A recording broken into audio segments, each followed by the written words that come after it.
جس سرزمین کے اوپر آپ علیہ الصلوۃ والسلام رونق افروز ہیں، جو آپ کا محل مبارک ہے، آپ علیہ الصلوۃ والسلام نے فرمایا کہ ہر چیز فنا ہو جائے گی۔ انبیاء علیہ السلام جو زندہ ہیں، اللہ تعالیٰ کی جانب سے رزق دیے جاتے ہیں، اولیاء اللہ، جب سور پھونکا جائے گا تو سب کچھ ختم ہو جائے گا، کچھ باقی نہ رہے گا مگر وہ جسے چاہے گا اللہ، اور اللہ کی چاہت ایک ہی ہے، اسی طرح وہ سب کو لے کے جاتا ہے۔ وہ زمین کا ٹکڑا، آپ اس کے مقام کا اندازہ لگائیے کہ کرنا پھونکا جائے گا، سور پھونکا جائے گا تو ہر چیز فنا، جو کچھ بھی ہے ہر چیز کے اوپر فنا ہو جائے، ہر چیز مٹ جائے گی، کچھ باقی نہیں رہے گا۔ یہ جتنے وجود میں نے بات کی، یہ بھی سب کے سب فنا ہوں گے، دوبارہ اللہ تعالیٰ ان سب کی تخلیق کرے گا۔ لیکن جو زمین ہے نا، رسول اللہ صلی اللہ علیہ وآلہ وسلم کے وجود اطہر کے ساتھ جو لگی ہوئی ہے، اس پہ بھی فنا نہیں ہے۔ آپ علیہ الصلوۃ والسلام اس پہ بھی فنا نہیں۔ کس لیے فنا نہیں؟ کہ وہ اس لباس مبارک کے ساتھ لگ رہی ہے کہ جو لباس مبارک میرے جسم اطہر کے ساتھ ہے، اس لباس مبارک کے ساتھ لگنے کی وجہ سے اس زمین کو فنا نہیں ہے۔ اور جس وجود پاک کے اوپر وہ لباس ہے، وہ تو میں قربان جاؤں اپنے شیخ کامل کے اوپر، آپ محبت میں ڈوب کر اپنے آقا علیہ الصلوۃ والسلام کے کبھی کبھار شاید کچھ دوستوں کو سننے کا موقع ملا ہو کہ آپ ایک جذبات کی کیفیت میں، ایک محبت میں ڈوبی ہوئی کیفیت میں فرمایا کرتے تھے کہ جب آقا علیہ الصلوۃ والسلام کو بندہ دیکھتا ہے نا، نظر بھر کے دیکھ نہیں سکتا،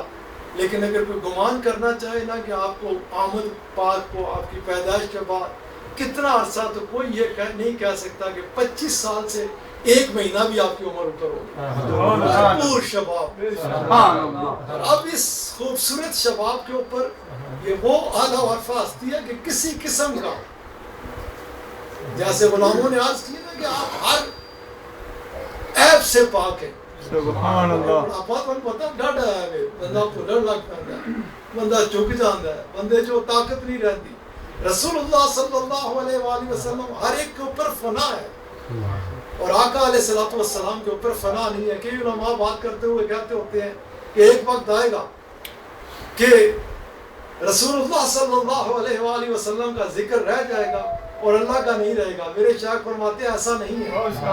رسول اللہ صلی اللہ علیہ وآلہ وسلم بھی موجود ہوں گے، وہ اپنے رب کا ذکر کر رہے ہوں گے اور رب تعالیٰ اپنے حبیب کا ذکر کر رہے ہوں گے۔ جیسا کہ اس نے قرآن کریم میں فرمایا نا، قل هو اللہ احد، اے میرے پیارے حبیب علیہ الصلوۃ والسلام آپ فرمائیے کہ میں ایک ہوں، اور خود ہی قرآن کریم میں فرمایا کہ میں اس کی گواہی دیتا ہوں آپ میرے رسول ہیں۔ یہ سلسلہ اس تسلسل کے ساتھ اس وقت بھی تھا جب کچھ نہیں تھا، اب بھی ہے، اور جب کچھ نہیں ہوگا اس وقت بھی یہ سلسلہ اسی طرح سے ہوگا۔ اور رسول اللہ صلی اللہ علیہ وآلہ وسلم آقا علیہ الصلوۃ والسلام نے فرمایا کہ اے میرے غلاموں، میں جیسا تم مجھے دیکھتے ہو میں ویسے ہی ہوں گا۔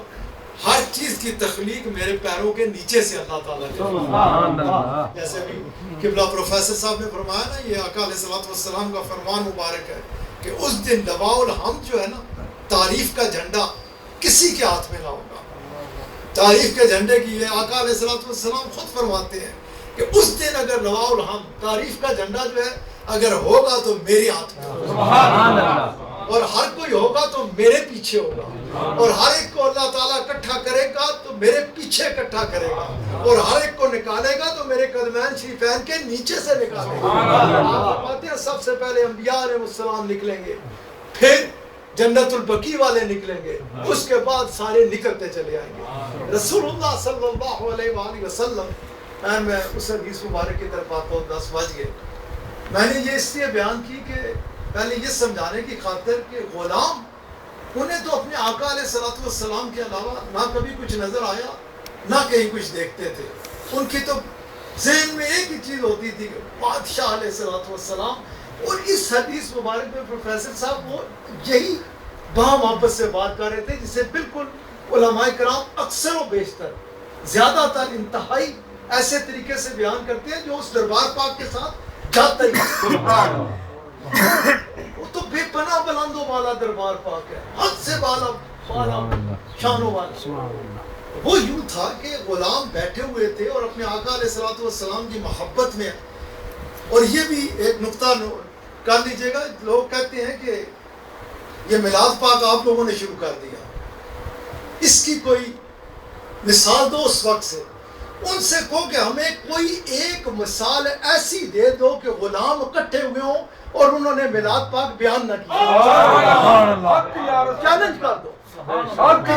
اس دور سے ثابت کرو، انہیں کہو کہ ہمیں یہ بتاؤ کہ اصحابی کہیں اکٹھے ہوتے ہوں، کسی مقام پر بیٹھتے ہوں اور رسول اللہ صلی اللہ علیہ وآلہ وسلم کا وہ ذکر نہ کرتے ہوں۔ انہوں نے تو، ہم تو کبھی کبھار اکٹھے ہو گئے نا اس وقت، پھر کسی وقت، وہ تو ہر وقت، ہر لحظہ، ہر آن میلاد پاک میں ہی کھوئے رہتے، اس کے علاوہ ان کا کوئی کام ہی نہیں تھا، جدھر جاتے، جدھر اکٹھے ہوتے، جدھر بیٹھتے، رسول اللہ صلی اللہ علیہ وآلہ وسلم کے تذکرے کرتے،